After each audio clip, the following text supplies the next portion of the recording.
capítulo 4 de Atos, versículos do 32 até o 37. Eu estou com a versão Nova Almeida atualizada e vou ler nessa versão e você pode me acompanhar.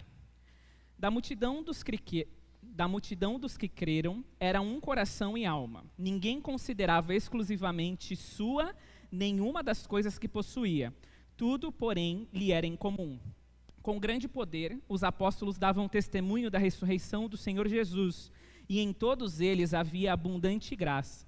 Não havia nenhum necessitado entre eles, porque os que possuíam terras ou casas, vendendo-as, traziam os valores correspondentes e os depositavam aos pés dos apóstolos. Então se distribuía a cada um conforme a sua necessidade.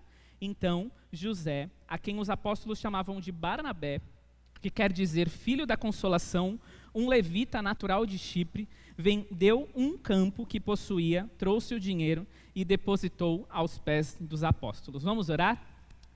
Senhor, nós te exaltamos essa noite, assim como nós já fizemos no começo deste culto coletivo, onde nós cantamos sobre a sua grandeza, nós cantamos sobre a tua morte na cruz do Calvário, que nos trouxe vida, e de verdade que os nossos corações estejam inclinados a viver tudo isso, porque o Senhor é um Deus grandioso, e o Senhor se revela através da tua palavra. Foi por isso que nós somos salvos, porque a tua palavra se revelou a nós, nós conhecemos o Senhor, e nós entendemos a necessidade de mudar as nossas vidas. Que essa noite o Senhor continue fazendo isso no nosso meio, que o Senhor continue abençoando as nossas vidas, que a tua palavra seja supremacia em cada um de nós, e nessa noite, nesse púlpito, e em nome de Jesus que eu oro, amém.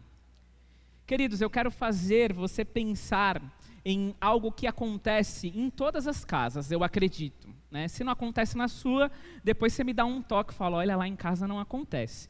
Mas eu quero fazer você pensar de como você tem administrado o dinheiro dentro da sua casa. Quero primeiro começar com você, jovem solteiro. Você provavelmente mora com os seus pais, tios, avós, ou então mora sozinho. Quero te fazer pensar de que forma você administra esse dinheiro que o Senhor tem dado para você, dia após dia, com o seu trabalho. Como que você se organiza, como que você paga suas contas, como você guarda na poupança, como você é generoso para isso. Então o jovem solteiro vai pensando aí como que você está fazendo isso. Agora eu quero falar com você, esposo. Como que você administra o seu dinheiro dentro da sua casa? O seu dinheiro, esposo, é só seu, você que fala assim, não, hoje eu recebi tanto, vou pagar essas contas e é isso aqui. E aí você, esposa, pensa também, hoje eu recebi tanto, vou pagar as contas e isso aqui é meu. Por que eu estou fazendo essa pergunta para vocês? Porque muitas vezes, quando a gente chega para uma criança e fala assim para ela, quem te deu tal coisa? Geralmente a criança vai responder que foi a... Quem? A mamãe, né? Ela vai falar, não, foi a mamãe que me deu. Porque a mamãe que foi na loja, a mamãe que pagou, ela viu tudo isso e foi a mamãe que me deu. Algumas crianças vão responder, foi o papai que me deu. Por que eu estou fazendo você refletir nisso? Porque muitas vezes nós trazemos para o nosso ambiente eclesiástico a nossa rotina de dentro de casa. E o que eu quero fazer você pensar é, como você tem sido generoso com aquilo que Deus tem te dado? Como que você tem realizado a obra do Senhor com aquilo que Deus tem te dado? Como que essa provisão de Deus na sua vida, após você orar, após você trabalhar 30 dias, você receber na sua conta, como que você administra os bens que o Senhor tem entregado para você? Por que a gente vai pensar nisso? Porque o texto propõe isso para mim e para você. O texto que a gente está lendo agora, de Atos 4, me propõe que aqueles cristãos que estavam cheios do Espírito Santo, eles sabiam o que era generosidade e eles sabiam que o que era deles não era deles. E às vezes você pode pensar, Alisson, se era deles, tudo que eu tenho é meu e ponto. Mas eu quero te lembrar que tudo que você tem é porque Deus deu para você. Se assim você entende a soberania de Deus que nós conversamos na semana passada. É claro que nós temos a nossa responsabilidade, de que forma nós vamos administrar, e por isso eu te perguntei como você faz isso, jovem, esposo, esposa, e como que você tem orientado a sua família para entender a provisão de Deus na sua vida. Porque muitas vezes nós vamos vir para nosso ambiente eclesiástico, nós vamos vir aos nossos cultos, você vai ser incentivado, impulsionado a ser generoso, mas muitas vezes você vai colocar na sua cabeça, se eu der agora, como vai ser minha vida daqui 6 meses? Será que eu vou sofrer? Será que eu vou ter dinheiro? Será que eu vou conseguir ter o sustento necessário? Aí eu quero trazer de novo à sua memória que muitas vezes o seu coração está voltado somente para você mesmo e você não sabe o que é viver uma vida em comunidade, uma vida em comunhão, uma vida de igreja. Olha para o lado da pessoa aí que você está, não é para falar nada. Olha para a pessoa que está do seu lado aí, vê se você conhece essa pessoa. Se hoje eu tivesse que fazer a pergunta para você, qual é a comida favorita dessa pessoa? Qual é a cor favorita? Qual é o sobrenome dessa pessoa? Nesse mês, essa pessoa passou fome? Nesse mês, essa pessoa teve alguma conta que ela não conseguiu pagar? Nesse mês, você soube se alguém da família dela estava doente? Nesse mês, alguém da família dela morreu? Eles tinham tudo em comum. Eles sabiam exatamente quem era quem. E às vezes nós vivemos nos nossos dias, nos nossos domingo após domingo, trazendo realidades da nossa casa e da nossa vida para as cadeiras deste local. E muitas vezes você tem sofrido sozinho, porque você não tem sido igreja, não tem pensado de forma unânime, não tem feito orações que façam que o Espírito Santo atue na sua vida de forma que você possa abençoar outras pessoas. Então, o texto está dizendo isso para mim, para você, e daqui a pouco nós vamos entrar no texto e ver alguns detalhes mais importantes sobre isso, mas eu queria fazer você refletir essa noite, se de verdade o que você canta é o que você quer viver. Se de verdade entender que o grande eu sou é um Deus soberano e providencia tudo na sua vida, faz sentido quando você precisa dar aqui e daqui 6 meses talvez você não tenha. E você vai confiar de que tem uma igreja, de que tem irmãos que pensam de forma unânime e vão abençoar a sua vida. Nós precisamos pensar sobre isso. Nós, PIB Cubatão, estamos aí há 2 meses estudando Atos para você. E você pode pensar assim, nossa, nós já estamos há 2 meses estudando e ainda estamos no capítulo 4? É isso aí, porque estudar de uma forma expositiva é você conseguir compreender o que o texto tem para me dizer e quais as mudanças eu devo fazer a partir daquilo que está sendo revelado no texto. E se vocês forem pensar, nós estamos quase há 1 mês falando apenas do capítulo 3 e de tudo que aconteceu no capítulo 3. Porque para você lembrar disso, no capítulo 3 tinha um coxo, lembram disso? Coxo de nascença, que estava na porta do templo, veio os apóstolos, e ele pede então, uma esmola ali. Os apóstolos dizem, olha, eu não tenho prata e não tenho ouro, mas o que eu tenho eu te dou. Em nome de Jesus, levante e ande. Então eles ofereceram aquilo que ele tinha de melhor, e isso está reverberando, Samuel vai gostar agora, isso está reverberando na vida da igreja de Cristo naquele local. As pessoas estão conversando ainda sobre o milagre realizado por Deus na vida daquele coxo. E é por isso que isso vem acontecendo. Nós vimos a perseguição, nós vimos que com a perseguição eles se sentem fortalecidos, eles vão até a igreja, eles estão com essa igreja em comunhão e eles oram para que o Senhor dê mais perseguição para eles, para que eles continuem fazendo o quê? Anunciando o evangelho. E aí a gente chega na provisão do Senhor na vida dessa igreja. Nós precisamos que o Espírito Santo atue nas nossas vidas, e o Espírito Santo ele vai atuar por meio de pessoas. Ele não vai atuar nas cadeiras pretas nem brancas, nas paredes brancas, cinza, nos instrumentais. Ele não vai atuar na placa denominacional, porque eu sou batista e ele vai atuar. Ele não vai atuar em questões que são palpáveis para nós. Ele vai atuar na minha vida e na sua vida a partir do momento que você queira ser cheio do Espírito Santo. É assim que ele vai atuar, é assim que ele vai fazer uma igreja vibrante, onde as nossas crianças amem ao Senhor, onde os nossos adolescentes amem ao Senhor, onde os nossos jovens amem ao Senhor, os nossos adultos, homens e mulheres e os nossos idosos queiram amar ao Senhor, se envolver com essa igreja, entender que nós somos um corpo, que muitas vezes eu vou falhar com você no relacionamento, mas que pensando de forma unânime, de levar o evangelho a outras pessoas, nós vamos ser uma igreja vibrante aqui neste Cubatão.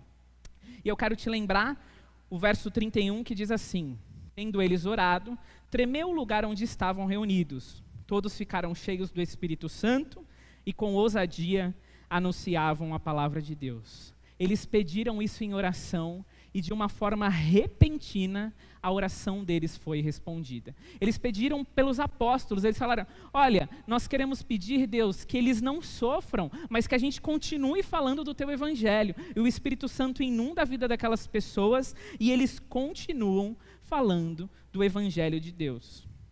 A marca da igreja que prega o verdadeiro evangelho é uma igreja ser cheia do Espírito Santo de Deus. E uma igreja cheia do Espírito Santo de Deus, ela busca e pratica a unidade. Nós vamos ler no verso 32 e 33 de novo.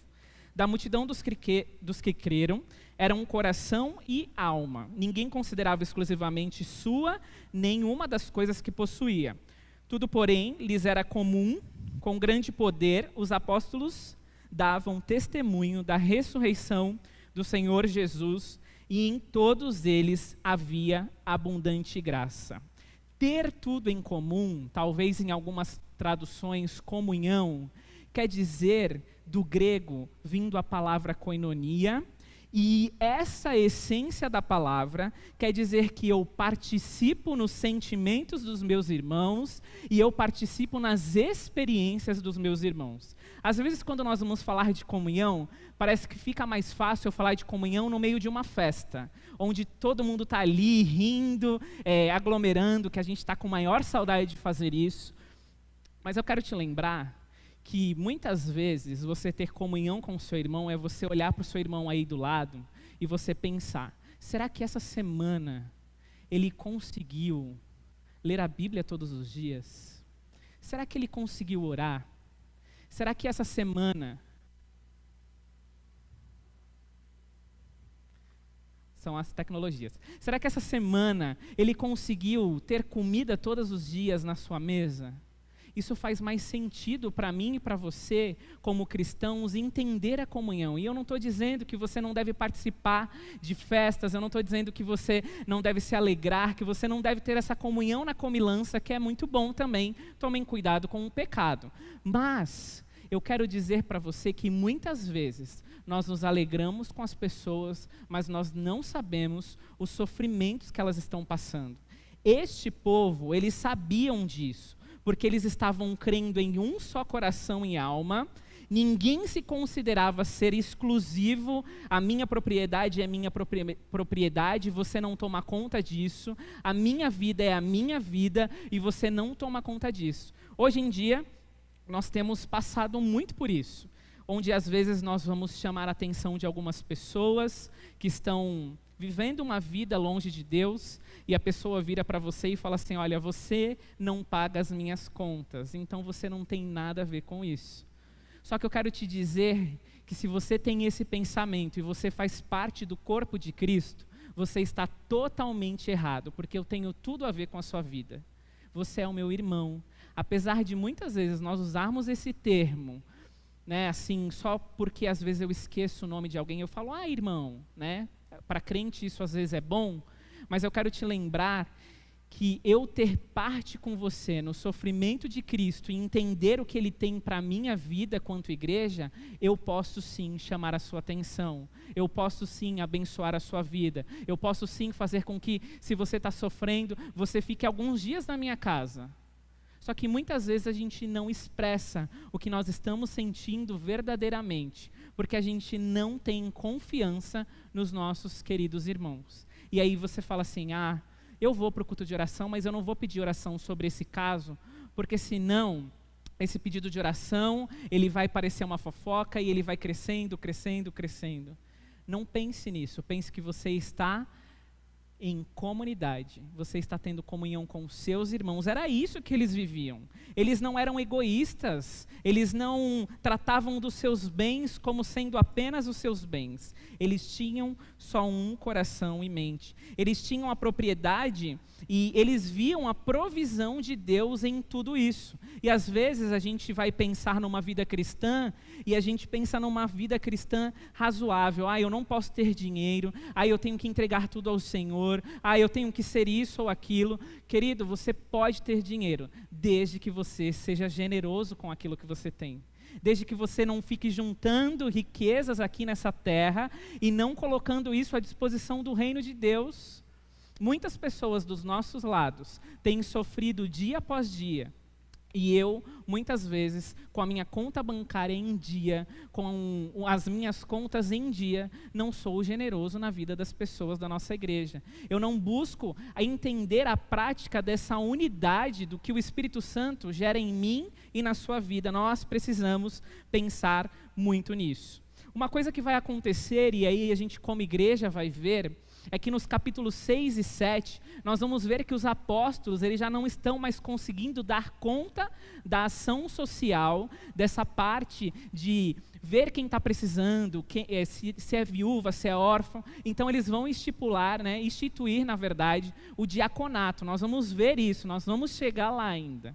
Por quê? Uma das coisas que nós estamos notando desde o capítulo 1 é que o evangelho do Senhor é que precisa ser pregado. O grande problema que tem existido nos dias de hoje é que tem muitas igrejas, ou até muitos cristãos, que estão achando que fazer ação social é amar a Deus. E às vezes você vai achar estranho isso, né? Porque realmente nós amamos a Deus quando nós ajudamos o próximo. Só que tem gente que está ficando só nisso. Olha, já fiz a minha ação social, já entreguei a cesta básica esse mês, e aí está tudo bem, está tudo tranquilo. E o seu relacionamento com Deus? E a pregação do Evangelho? Você tem feito? Então é muito fácil eu pegar algo que é palpável, colocar aqui à disposição e falar, olha, eu já te ajudei, meu mês está garantido, mas e o relacionamento com Deus?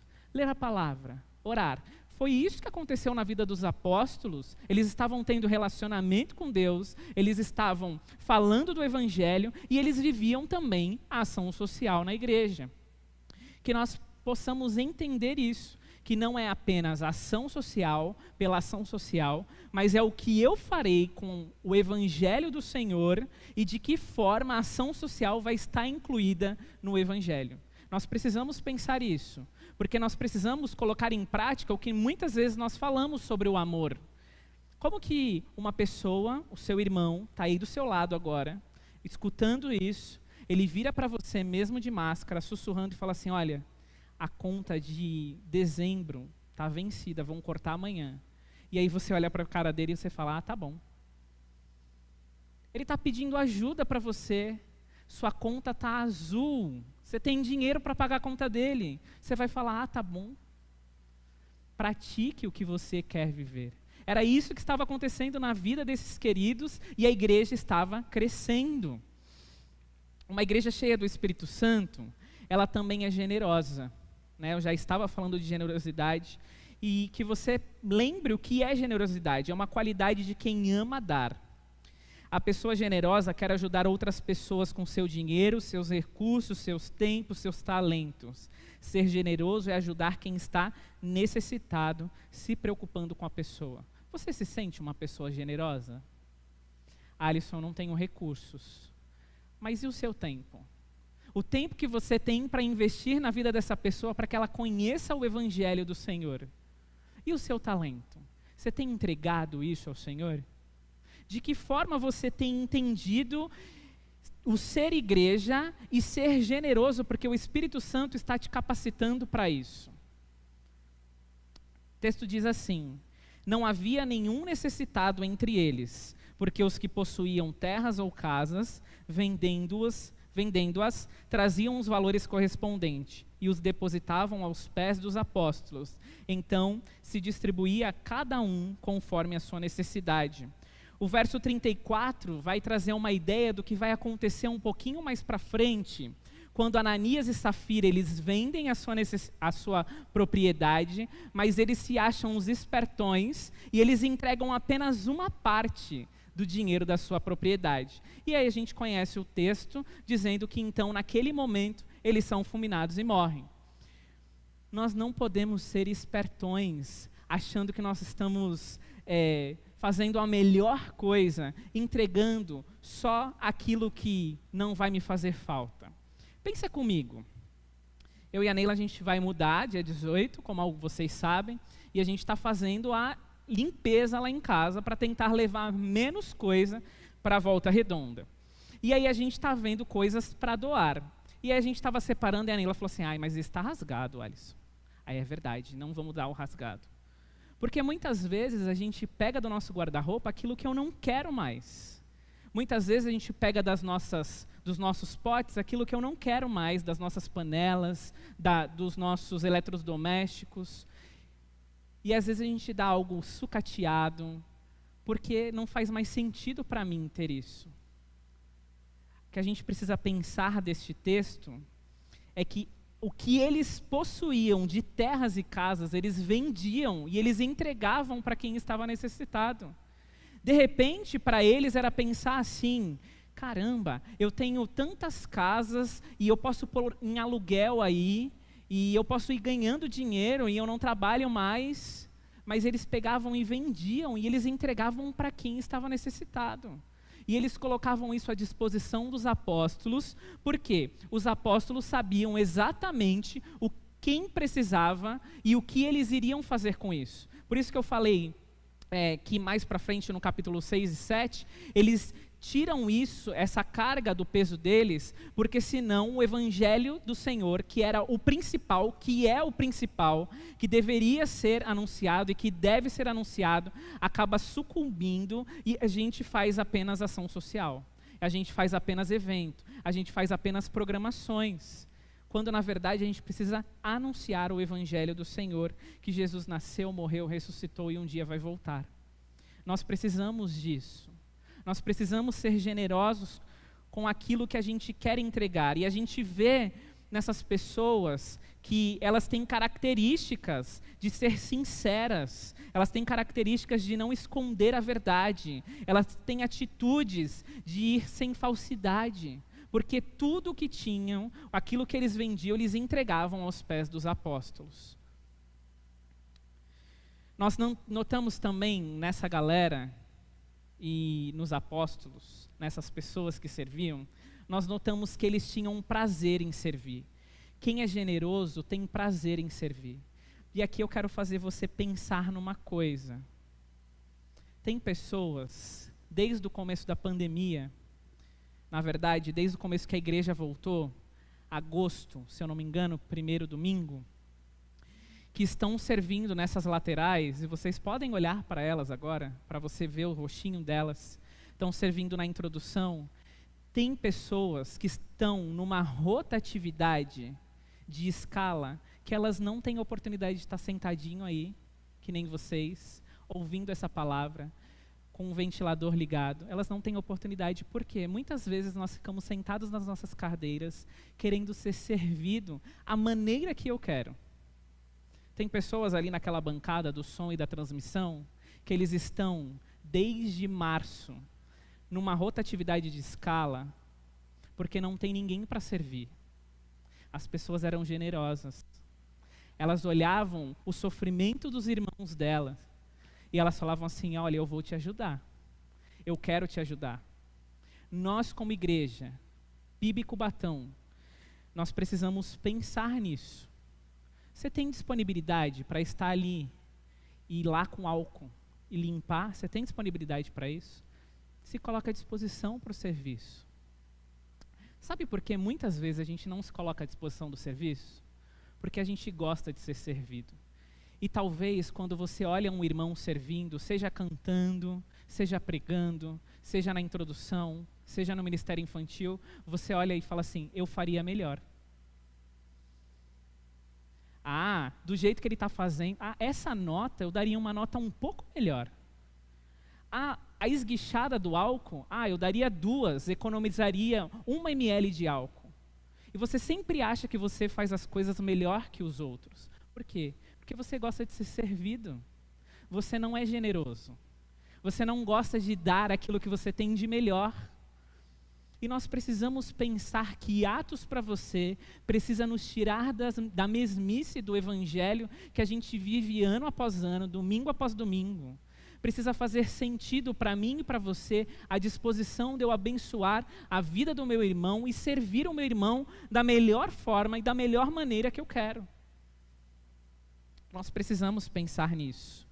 Uma outra coisa, talvez também que você pensou, e eu não lembro eu não sei quantos de vocês lembram no culto do Ano Novo, que eu falei para vocês esquecerem a listinha de vocês, aquela listinha que você tinha feito para o ano de 2021, e você lembrar que você tinha uma esperança viva e uma herança no céu, e para isso que nós somos chamados, para anunciar o Evangelho, e essa esperança para as pessoas. E talvez você falou assim, não, Alice, eu vou continuar com a minha listinha porque eu estou me sentindo desafiado. E aí você começou dia 1º, dia 2, dia 3, dia 4, dia 5, aí chegamos no dia 10, e você parou de fazer as coisas que você mesmo disse que faria. Nós precisamos pensar nessas coisas, queridos, porque muitas vezes nós nos colocamos à disposição de ser cheio do Espírito Santo, mas na nossa responsabilidade humana, eu não dou passos para viver isso na minha vida. E aí, a igreja que se vire, o pastor que se vire, a liderança que se vire para fazer essa igreja acontecer.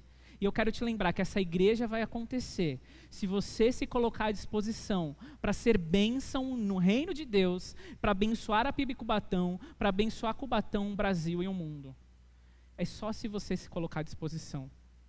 Nós vamos ver que no final do texto, Lucas, ele deixa claro isso, porque parece que é uma utopia ter uma igreja assim. Parece que não existe essa igreja que vende tudo que tem, que deposita aos pés dos apóstolos. Parece que a gente não vive isso. Aí ele deixa claro, ele fala assim, no verso 36 e 37, eu vou contar uma historinha de um homem para vocês. E aí ele fala, então José, a quem os apóstolos chamavam de Barnabé, que quer dizer filho da consolação, um levita natural de Chipre, vendeu um campo que possuía, trouxe o dinheiro e depositou aos pés dos apóstolos. Notem que Lucas, ele não deixa o discurso solto. Ele agora prende todo esse discurso, vindo lá do capítulo 3, e até o final aqui do capítulo 4, e fala, olha, tinha um homem, o nome dele é José, ele é natural de Chipre, e ainda os apóstolos chamavam ele de Barnabé, e nós cantamos uma musiquinha que lembra, né? Era seu nome, né? Não vou cantar aqui não, mas a gente vê que existiam homens piedosos, homens generosos. E nós vamos ver alguns textos ainda falar sobre quem é esse homem na palavra de Deus. Percebam que o homem ele foi generoso, ele vendeu o que tinha, ele trouxe aos pés dos apóstolos, pois eles sabiam a melhor forma de distribuir. Sabe que às vezes também eu quero ser generoso, então eu vou abençoar a igreja, só que qual é o projeto que a igreja está precisando? Porque eu quero abençoar o projeto tal. É esse, porque eu gosto muito desse projeto, eu gosto muito desse ministério e eu quero doar só se for para esse. Mas aí a gente incentiva você a entregar os dízimos e as ofertas para quê? Para que a diretoria da igreja, para que os ministros, eles distribuam da melhor maneira que possam distribuir. Mas você no seu envelope de dízimo, você coloca projeto tal. Por quê? Porque está no teu coração, porque é aquilo que você quer.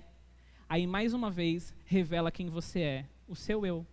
Porque não revela uma vida cheia do Espírito Santo e que quer ter comunhão com essa igreja. Nessa pandemia, a nossa diretoria, juntamente com os ministros, no começo da pandemia, a gente ficou muito incomodado, porque a gente começou a ouvir que pessoas estavam perdendo emprego, pessoas estavam tendo diminuições no salário, e como igreja, como que a gente vai abençoar a vida dessas pessoas? E a gente começou então um trabalho muito forte de começar a pensar nas cestas básicas, como que nós vamos ajudar essas pessoas. E hoje a nossa igreja, ela assiste 50 famílias. Por quê? Porque você contribui, porque você é generoso. Porque quando você senta na sua mesa e você vai comer o seu nuggets, o seu frango, a sua carne, você lembrou que alguém talvez não tenha nem o ovo para comer. E você foi generoso. É sobre isso que a gente precisa pensar.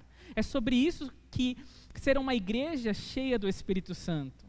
Não é só pedir para a gente ter um momento maravilhoso cantando Grande Eu Sou, que a gente levanta a mão e que a gente sente o poder e a presença do Grande Eu Sou no nosso meio. Mas é você abençoar a vida de pessoas que estão sofrendo. É a gente entender o que é ser comunidade de fato. O que é ser irmão de fato. E o texto apresenta isso para mim e para você. Chegando no final, o texto de Mateus 20, capítulo 20, versículos 27 e 28, diz assim: E quem quiser ser o primeiro entre vocês, que seja servo de vocês, tal como o Filho do Homem, que não veio para ser servido, mas para servir e dar a sua vida em resgate de muitos. Aprendam com o exemplo de Cristo. Ele veio ao mundo, ele serviu, ele amou a mim e a você, ele foi até a cruz do Calvário, para que os nossos pecados fossem perdoados, para que eu e você tivéssemos vida em Deus e vida com Deus. Então esquece a sua essência, esquece a sua natureza. Entenda que você tem uma nova natureza quando você ama esse Deus, quando você serve esse Deus e quando você quer ser cheio desse Deus. Se eu quero apenas me servir da igreja, na verdade eu não sirvo nem para ser cristão, porque não sou servo. O Espírito Santo é quem gera na igreja a comunhão. Nossa responsabilidade é criar esse ambiente. Se você não quer ser servo, você precisa repensar a sua conversão. Você precisa repensar se realmente você aceitou o Senhor Jesus. Eu quero cantar uma música com vocês nessa noite. Quero chamar um grupo de louvor. O refrão da música diz assim: somos corpo, assim bem ajustados, totalmente ligados, unidos, vivendo em amor, uma família sem qualquer falsidade, vivendo a verdade, expressando a glória do Senhor. Cante isso com uma verdade e uma oração. Fique de pé e vamos exaltar ao Senhor.